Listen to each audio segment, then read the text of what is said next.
We're being joined today by Milla from the band Black Rheno. Milla, how are you doing today? I'm very good, man. Yourself? Doing very well. Yeah, I'm doing pretty well. Considered a few events over the last few days, but that's not what this interview is about. Today it's all about Black Rheno. So there's been a lot of things going on in the Black Rheno camp, including a single and video clip that you've just recently released. What can you tell us about that? Yeah. So we've just put out a couple of days ago a new single called Snake Will Rattle. We've just put the video clip up, and we're going to put the it's going to go live on all the streaming platforms from November 8th. Um, yeah, new single. It's definitely sort of like a bit more on the punkier side of what we do.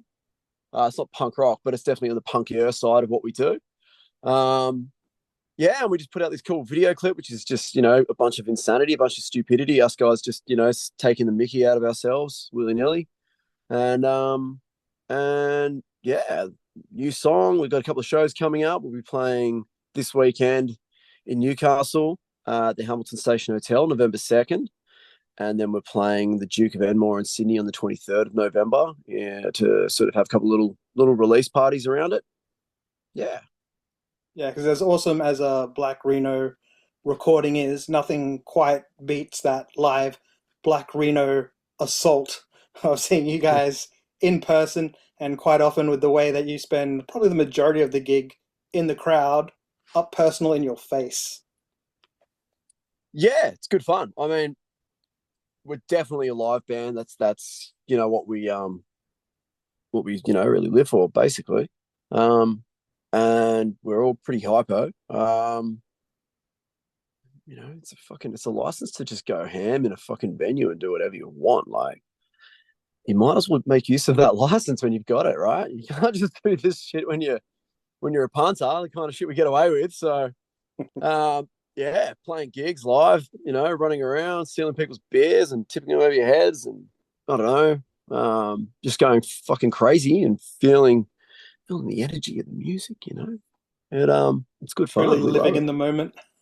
Fucking oath, man. It is 100% exactly what it is. It's corny and cliche, but it is, man. Like, you play bands, like when you're up on stage and you're doing your thing and you're just completely immersed in that moment.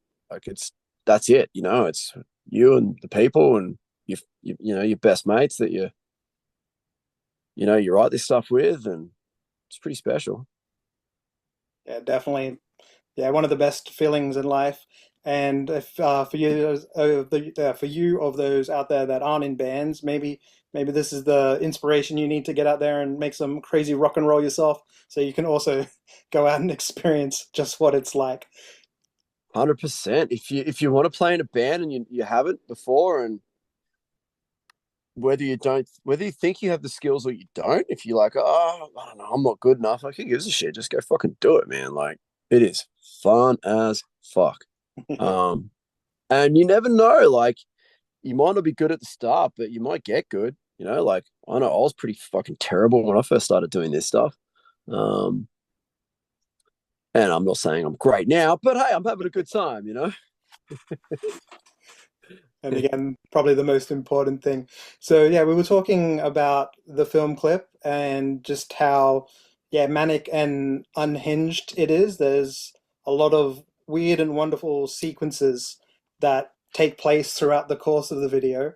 I was wondering if you could take us inside a bit of the thought process that Black Reno has when they go into creating something as wild as this film clip is. Yeah, I mean, it's kind of different every time. But I guess one of the things that is a bit of a constant is not being too overly serious with anything, or taking ourselves. What's the phrase I sometimes say? I say we take taking ourselves not too seriously very seriously. Um, so yeah, like, it just changes from clip to clip how we're feeling. Like, this clip's super silly, maybe the next clip won't be super silly.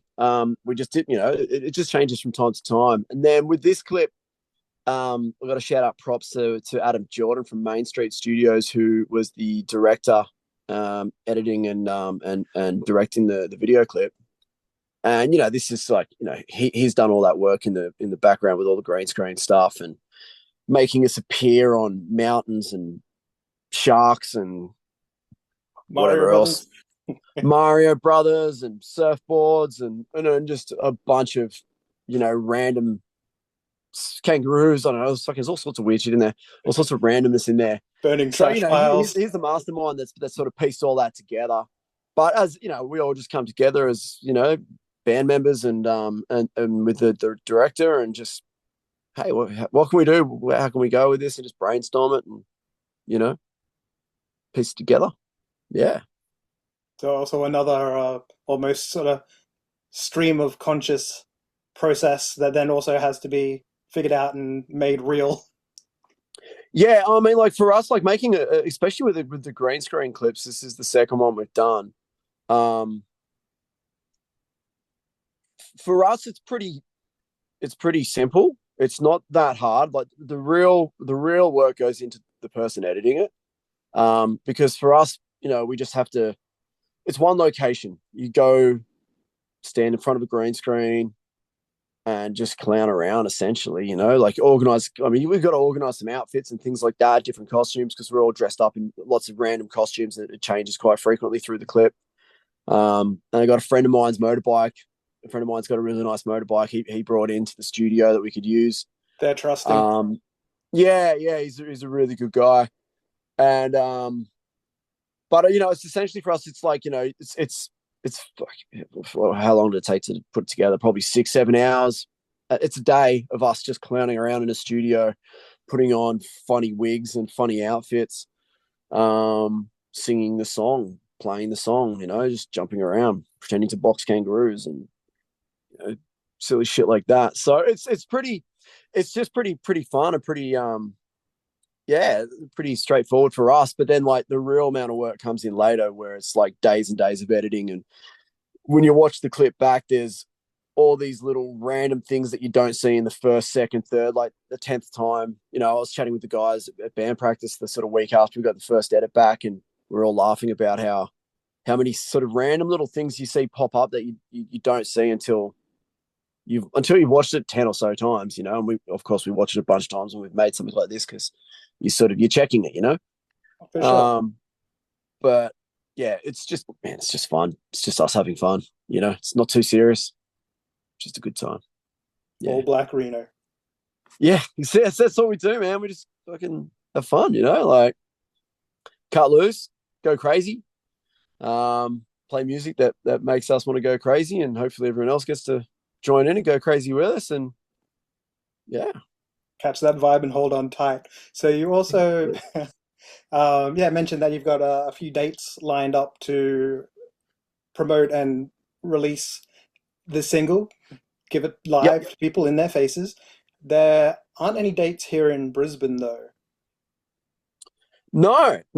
Well, last time we came to Brisbane, they told us to get out and never come back. For No. good reason. We sort of organised this. No, we love Brisbane. Some of the best fucking shows we've played have been up there, man. The Triffid, the Tivoli, like those Dead of Winter festivals were just insane, man. Like at the Jubilee, like fuck, we've had some good times in Brizzy. But yeah, we put this little run of shows together a bit, a bit late in the piece, and we just sort of kept it a bit simple.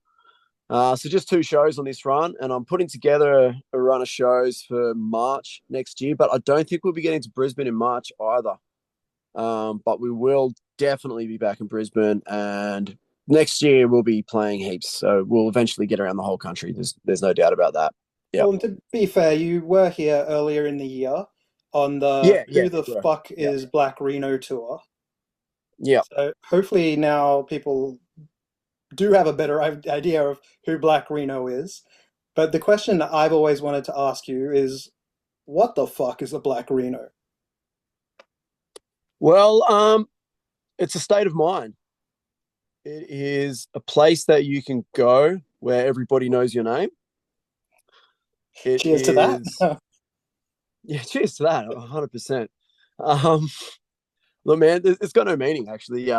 It's meaningless, you know?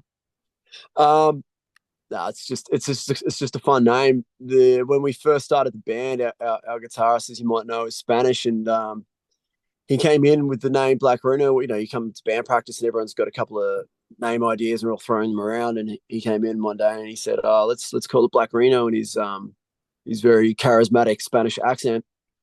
And myself and the drummer were like, "It's a Black Rheno," thinking it was going to be something we didn't know that was in Spanish. And he's like, "Oh, I don't know, man. I just like the name Black Rhino, but it was already taken, so I swapped the I for an E."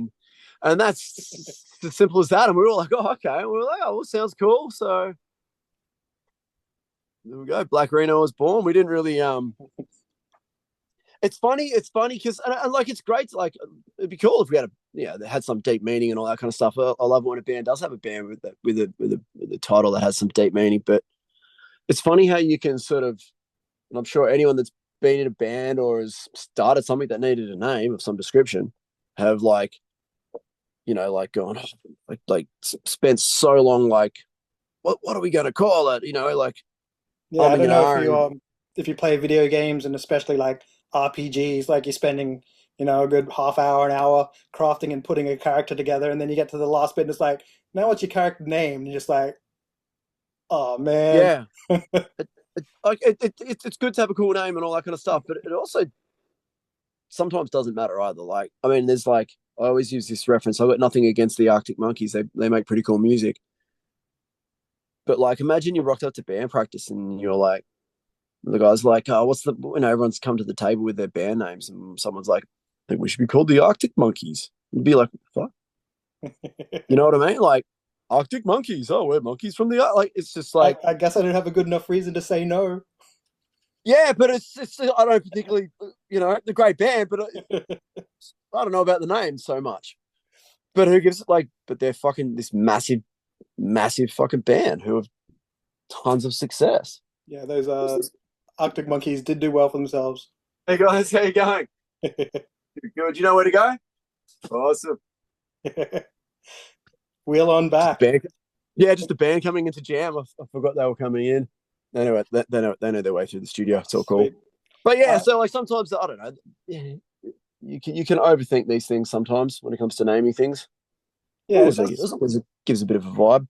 Does make me wonder as well if you remember any of the original names that you might have had for the band, what Black Rheno could have been. The only one I can remember is a name I stole off an Aussie hip hop guy that I knew from like 20 years ago, which was Skank Elvis. He had his MC name was Skank Elvis, and I don't think he ever did anything or like blew up or anything like that. Like I think he was just like a little local Aussie hip hop dude. But I always thought that was a pretty fucking cool name, Skank Elvis. Um, but I don't think it really suits a heavy metal stoner metal band. It probably suits a ska punk band if you think about it, maybe. But that was So one I had on the table, and it didn't make it. so But I not was only stealing it anyway, so not only is it an alternate name for Black Rheno, it's an alternate name for a Black Rheno ska band. exactly. Maybe if we put out our a Scar album, I mean, I grew up listening to the Porkers. I've got the hat. Yeah, You I was know, gonna say you're almost dressed for yeah, it.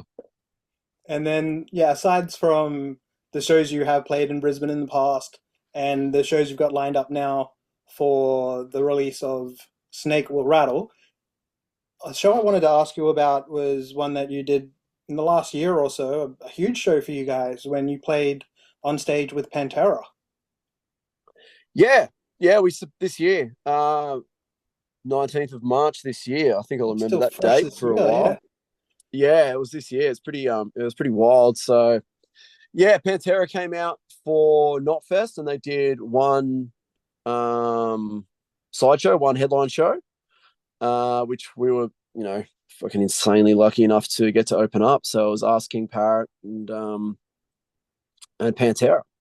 And we flew down to Adelaide on, I think it was a Tuesday night, and went and played this fucking massive entertainment center with, I think we probably had about 5,000 or so people there when we were playing, which was our biggest, that was our biggest show, biggest crowd yet. And and got to, share the stage with, King Parrot and Pantera, which was pretty special, like it's pretty Just a special in a casual. lot of ways. In a lot of ways, like obviously Pantera, we're all massive fans. We all grew up listening to them. So that was like, tell me even 10 years ago that I was going to be on stage sharing the same stage as Pantera, I'd be like, what the fuck? Yeah, you would have dropped your Um, Walkman with Far Beyond Driven in it. oh, man, like, bro, yeah, like, yeah, hard to, yeah, exactly, right. Hard to explain, Falling off but your skateboard, dropped your Walkman. oh man, bro, it was just fucking wild. And then, getting to do that as well with King Parrot, like Youngie's always been a big helper of the Reno, and he's linked up with Phil and all that and Pantera, and he put our name down as an option for opening the show, and they went with it. So we were really, man, we got to thank Matt for that. And yeah, dude, I don't know what he say. We got to play with Pantera. Fuck, Yeah, it's you unreal. definitely did you a solid there. Did you? Oh man, yeah. Because I know for myself, and I'd imagine anyone else that's playing in bands, starting bands, like a full dream to be able to perform to that many people in a crowd, that prestige. Did you notice any payoff, as it were, in like your socials? Did you pick up a bit more of a following in Adelaide from having done that show? Yeah, we do have a look at those data points every now and again. Such a ugly fucking term phrase, isn't it? Data points. You look at your Spotify Crunch the plays and that sort of numbers. stuff. Yeah, and we noticed a few more people in Adelaide around that time listening to us, but I mean it's not like it's you know, blew Black Rheno up to be this massive bigger band or anything like that. Like we just got lucky, man. We got to have the honor of opening the show, man. We got one of the luckiest bands in the country, really, in the heavy realm. Like, yeah, what if it was just special, man. It was, and like going to that venue too, like playing a gig at that level, at that a venue that holds like what is it? I think it was like 11,000 people when it packed out. Um, it's a huge space, and then like the whole staging rig, the whole the whole stage, PA, lighting, the whole thing, the whole rig gets brought in. It's not like there's a stage permanently set up in that space. It's a flat floor. So they bring this huge thing in. When we got there, it was already set up. So you just walk into this massive empty space, and it's pretty overwhelming. You're just like, wow, like we're gonna be on that stage. Like this, it's just like, it's like someone that's a surfer or something like that, and they watch a surf fit, and as they see someone surfing a 6 foot wave, and then they get to Indonesia, and it's like fucking pumping 6 foot, and you go, holy fuck, that's so much bigger in real life. You know what I mean? Like, oh my god. Um, it was pretty wild, and just seeing like how many moving parts are involved in the back end of putting a show like that on. They got pyrotechnics and all this kind of stuff. You got this fucking flight flight case as wide as this desk that I'm like, 2 meter wide flight case with all of Zach's guitars. Like, Yeah, babe, like it's not like he's got like 3 or 4 guitars to take on the road. The dude's got like 10 or 12, 15, I don't know how many. It was just this massive case full of he's brought the whole guitars music already. shop with him. Oh man. Yeah, yeah. It's just next level production. And then, you know, getting to be backstage and, like we didn't really spend a lot of time with Pantera, but they said g'day on their way through and that kind of stuff, which was really cool. It's pretty funny. I was standing in the hallway out the back and chatting to someone, and I turn around and I just hear this, "Hey brother," and it's Zach walks past, he slaps my hand, he's like, "Hey brother, how you doing?" And I was like, fucking Zach, wow, what the fuck, like, "Oh, hey man, how I'll you never going?" lift his hand again. Yeah, my hand's broken. He's a fucking beast, the guy. And yeah, just man, every part of it was just special, like every part of it was special. We had, some my brother came down, friends, and then when they played Walk, we got to get out on stage and sing Walk with them as well. They got, a few of the guys from my band and King Parrot up. And we got to sing along to, with Pantera on stage to a fucking entertainment center full of people, just like, man, Just just living childhood dreams, another 100%, level of living epic. proper childhood dreams. Hey, I'd like another level of epic on top of epic. it's just, yeah, it's just crazy, man. It's just crazy. It's wonderful, and yeah, really, really hope that you end up like we all hope, and pulling in those crowds, playing those big venues more often. Well, that would be nice. I mean, you never know what the future holds, my friend. That's why you just never stop doing it because you never know what could happen. That's it. You Even never if you know don't where even you're play going to one end note. up. You never know what festival or what random place or what random people or what random experience you're going to have. So you just keep doing it because it's fucking fun. Fuck yeah. Lastly, question I wanted to ask you today, and you're in the right spot for it because it looks like you're in your studio, Housefox. I am. What's going on in the Actually, this studio? is my bathroom. It's a fucking nice bathroom, huh? Yeah. Pretty swag. Yeah, I'm this is sitting on the shitter right now. Actually, this is where I do my best work. Sorry. So, still waiting for that water feature to be installed, though. Hey, yeah, yeah, I'm installing Arabs. one. Yeah, yeah, But yeah, what's been happening in the studio? yeah. Yeah. I mean, there's always something going on here. There's always bands jamming here. We've got rehearsals as well as recording going on here. Um, I just had recently Queensland, Southeast Queensland Sludge Lords, the Black Swamp come down about a month or so ago. Probably 2 months ago now, actually. And we recorded their next album, which is due for release next year sometime. Not sure what their plans are with the release yet. Which was really cool. Like I know you know the guys really well. They're one of the bands that as we tour around the country, you meet a lot of bands, you make a lot of friends, and some people you have like that you form really good bonds and really good friendships with, really good connections with, and that's one of the bands that we have with. And yeah, so they came down. They spent a week sleeping here in the studio, or a bit over a week, and we tracked their next album like all live. Like no click tracks or anything like that. There was one song had a bit of a click track just to lead the intro in because it was kind of a long slow intro, one of the more ballady ones. Um, and yeah, set the guys up in the room, just tracking a rock and roll band basically live. Sludge rock metal. Let them do Um, their thing. Sit back, watch the magic yeah, happen, man, and remember to hit exactly, record. exactly. Remember to hit record. That was my job. Um, and I completely forgot, so I don't know when they're coming back to do it. No, just kidding. Um, yeah, so that was really cool, man. They're proper well thought out musicians. They write really really good songs, really intelligent lyrics that have like deep meaning, layered, textured meanings to what they write. Like they're just they're very very savvy with what they do. And the musicianship and everything like that. Like they just know what they're doing, man. They're just fucking really good.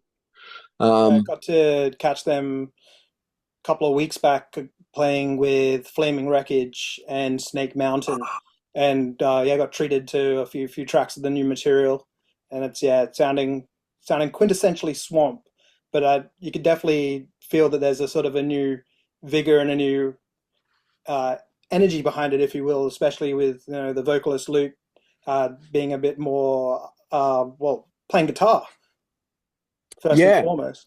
yeah, yeah. And this record is definitely a little bit of a different direction from the last full length that they did. Obviously Grant's not on guitar anymore. Or maybe it's not obvious to those that don't know them, but everyone that knows them knows that they used to have another guitarist, Grant, who dropped out of the band a few years ago now when he unfortunately got cancer, but he came out Kick of the that, so fast. he's all good. So yep, good there, all good there. But and then yeah, Luke. I can't remember how it all happened, but anyway, Luke's in the band now, doing vocals and playing guitar. I think he was just doing vocals before that happened, and then yeah, so it's a bit of a different direction. Yeah, it's still Swampies, but it's just got a slightly different vibe to it, and they've also thrown in a couple of more moments of some cleaner vocals as well, which I really like because because Lukey's like an insanely good singer, as well as heavy vocalist, you know, like he's not just a screamer. He has like a really, and he has like one of the coolest tonalities and most like, he doesn't sound like anyone else. He sounds like him. Like when I listen to him sing, I don't, it's not like, it's, you know, some people in the, some singers, whether it be metal or not, but some singers, they kind of sound like, oh, that's that kind of voice from that kind of genre. Whereas he's like, oh, that's that voice in that genre. You know what I mean? Like that's that uniqueness. Like when you hear Surge from System sing, you straight away know that's not just another dude playing singing metal, you know? They don't Yeah, sound the same, but you know what I mean. He's got his own yeah. thing going on there. So yeah, it was really cool. They sort of explored that a little bit more, and we had a great time working on that. And then what else has been happening? I had Low in recently. They just were in the other week. We recorded a couple of songs, did like a full live video shooting, recording of a couple of songs off their recent record they put out about a year and a half ago, the Gleaners. So that'll be coming out at some stage soon. I've been working with a really cool local punk band from this area called the Darrens, sort of Aussie, sort of mix between, you know, NoFX and the Cosmic Psychos, somewhere in between those sorts of things, you know. Really cool band. And then yeah, man, just all sorts of rock and punk and And more Black Rheno indie. to come as well, I understand. Yeah. Yeah, that's what I'm doing today. I'm just working on it right now. Let's see if I get the wheel of death. I can show you.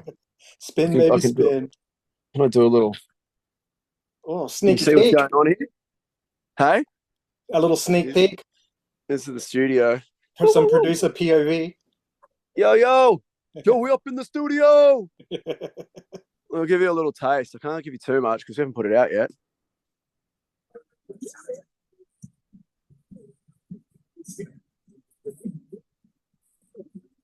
There's definitely some tracks.